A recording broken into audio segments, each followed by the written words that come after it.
കശുവണ്ടി ഇറക്കുമതിയുമായി ബന്ധപ്പെട്ട കള്ളപ്പണ ഇടപാട് കേസിൽ വ്യവസായി അനീഷ് ബാബുവിന് ജാമ്യം. കൊച്ചിയിലെ PMLA കോടതിയാണ് ജാമ്യം അനുവദിച്ചത്. അന്വേഷണം പൂർത്തിയായ സാഹചര്യത്തിലാണ് ജാമ്യം. ഗോപിക അരവിന്ദ് കൊച്ചിയിൽ നിന്ന് വിശദാംശങ്ങളുമായി ചേരുന്നുണ്ട്. ഗോപിക പറയൂ. കശുവണ്ടി ഇറക്കുമതിയുമായി ബന്ധപ്പെട്ട ഒരു കള്ളപ്പണ ഇടപാട് കേസ് നിലനിന്നിരുന്നു. ഇതുമായി ബന്ധപ്പെട്ടായിരുന്നു ED വ്യവസായിയായ അനീഷ് ബാബുവിനെ അറസ്റ്റ് ചെയ്തിരുന്നത്. ജനുവരി 14 കൊച്ചിയിൽ നിന്ന് അനീഷ് ബാബുവിനെ ED കസ്റ്റഡിയിലെടുത്തത്.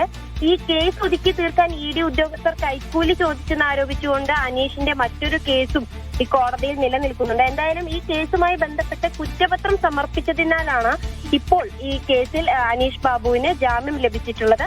കൊച്ചിയിലെ PMLA കോടതിയാണ് ഇന്ന് ജാമ്യം അനുവദിച്ചിട്ടുള്ളത്. എന്തായാലും ED ഇതുമായി ബന്ധപ്പെട്ട് ഒരു അപ്പീലിന് തിങ്കളാഴ്ച അപ്പീൽ നൽകുമെന്നും അറിയാൻ കഴിയുന്നുണ്ട്. ശരി ഗോപിക.